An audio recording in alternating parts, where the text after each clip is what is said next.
ചരിത്രത്തിൽ നിന്നും നാം പഠിക്കുന്ന ഏറ്റവും വലിയ സത്യം ചരിത്രത്തിൽ നിന്നും നാം ഒന്നും പഠിക്കുന്നില്ല എന്നതാണ്. എന്തായിരുന്നു കൂനൻ കുരിശു സത്യം?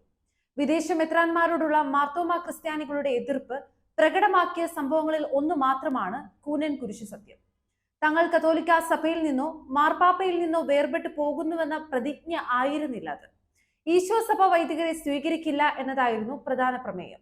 ലത്തീൻ ഭരണക്രമവും ആരാധനാക്രമവും മാർത്തോമ ക്രിസ്ത്യാനികളുടെ മേൽ അടിച്ചേൽപ്പിക്കുവാനുള്ള വിദേശ മിഷണറിമാരുടെ, പ്രത്യേകിച്ച് ഈശോ സഭ മെത്രാന്മാരുടെ നടപടികൾക്കെതിരെയാണ് മാർത്തോമ ക്രിസ്ത്യാനികൾ ഈ പ്രതിജ്ഞ നടത്തിയത്. വിദേശ മിഷണറിമാരുടെ ഭരണം തങ്ങളുടെ പാരമ്പര്യങ്ങളോടും ആചാര അനുഷ്ഠാനങ്ങളോടും ചേർന്നു പോകുന്നില്ല എന്ന് തിരിച്ചറിഞ്ഞ മാർത്തോമ ക്രിസ്ത്യാനികൾ ആർച്ച് ഡീക്കന്റെ നേതൃത്വത്തിൽ സ്വതന്ത്രമായ ഒരു ഭരണ സംവിധാനം ആഗ്രഹിച്ചു എന്നതും സത്യമാണ്.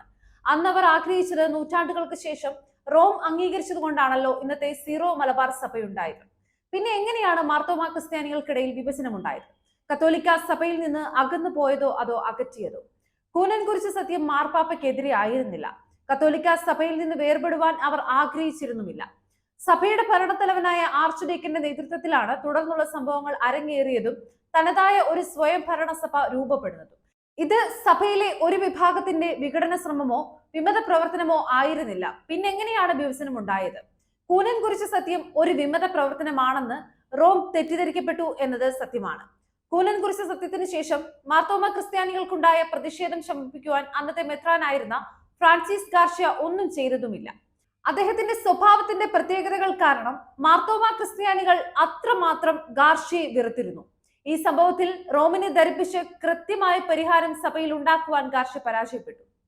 കൂനൻ കുരിശു സത്യത്തിന് തന്നെ പെട്ടെന്നുണ്ടായ കാരണമായ മാർ അഹത്തള്ളയുടെ എന്ന രീതിയിൽ പ്രചരിക്കപ്പെട്ട എഴുത്തും മാർത്തോമ ക്രിസ്ത്യാനികൾക്ക് പല തെറ്റായ ധാരണകളും നൽകുന്നുണ്ട്. ഇതെല്ലാം ഇവിടെ പ്രതിപാദിക്കുന്നതിന്റെ കാരണം ഈ നാളുകളിൽ സീറോ മലബാർ സഭയിൽ ഉണ്ടായ ആരാധനാക്രമ പ്രതിസന്ധികളും എറണാകുളം അതിരൂപത അഡ്മിനിസ്ട്രേറ്റർ ആയിരുന്ന ആർച്ച് ബിഷപ്പ് ആൻഡ്രോസ് താഴത്ത് റോമിന് നൽകിയ റിപ്പോർട്ടുമാണ്. എറണാകുളം അങ്കമാലി അതിരൂപത നടത്തിയ പ്രതിഷേധങ്ങൾ ഒരിക്കലും റോമിനെതിരായിരുന്നില്ല. കത്തോലിക്ക സഭയിൽ നിന്ന് വേർപെട്ട് ഒരു അകത്തോലിക്ക സഭ കൂട്ടായ്മയായി മാറുവാൻ ഒരിക്കലും അവർ ആഗ്രഹിച്ചിരുന്നില്ല. നൂറ്റാണ്ടുകൾക്ക് മുമ്പ് തങ്ങളുടെ പൂർവികർ ആവശ്യപ്പെട്ടതുപോലെ തങ്ങളുടെ പാരമ്പര്യവും രീതികളും തുടരാൻ റോം അനുവദിക്കണമെന്ന് ആയിരുന്നു അവരുടെ ആവശ്യം. എന്നാൽ മാർ ആൻഡ്രോസ് താഴത്ത് റോമിനെ തെറ്റിദ്ധരിപ്പിക്കുന്ന റിപ്പോർട്ടുകളാണ് അഡ്മിനിസ്ട്രേറ്റർ എന്ന നിലയിൽ നൽകിയത്. അദ്ദേഹം റോമിന് നൽകിയ റിപ്പോർട്ട് ഇന്ന് മാധ്യമങ്ങളിൽ ലഭ്യമാണ്.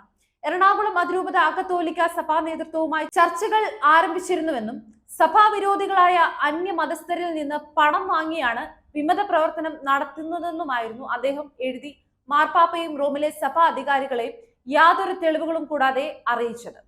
എന്നാൽ ഇങ്ങനെയുള്ള ഒരു പ്രവൃത്തിയും എറണാകുളം അതിരൂപതയിൽ ഉണ്ടായിട്ടില്ല. എറണാകുളം അതിരൂപതയെ സഭാ കൂട്ടായ്മയിൽ നിന്ന് അകറ്റുവാൻ അദ്ദേഹം ആഗ്രഹിച്ചിരുന്നു എന്ന റിപ്പോർട്ടുകൾ വായിക്കുമ്പോൾ സംശയമുണ്ടാകുന്നത് സ്വാഭാവികമാണ്. മാർ ആൻഡ്രോസിന്റെ റിപ്പോർട്ട് റോം പൂർണ്ണമായി സ്വീകരിച്ചിരുന്നെങ്കിൽ ഭാഗ്യവശാൽ സീറോ മലബാർ സഭയിലെ ആരാധനാക്രമ പ്രതിസന്ധികൾക്ക് ഒരു പരിധിവരെ പരിഹാരമുണ്ടാക്കുവാൻ പുതിയ മേജർ ആർച്ച് ബിഷപ്പിനും അഡ്മിനിസ്ട്രേറ്റർക്കും സാധിച്ചിട്ടുണ്ട്. എന്നാൽ മാർ ആൻഡ്രോസ് താഴത്ത് പിതാവിന്റെ റിപ്പോർട്ട് സഭയിൽ ഉണ്ടാക്കാമായിരുന്ന ഗുരുതര പ്രതിസന്ധികളെ കുറിച്ച് ചർച്ച ചെയ്യാതിരിക്കാനാവില്ല. സഭയിൽ ഒരു വിഭജനം ഉണ്ടായിരുന്നെങ്കിൽ യഥാർത്ഥത്തിൽ മറ്റൊരു കൂനൻ കുരിശ് ഉണ്ടാകുമായിരുന്നില്ലേ?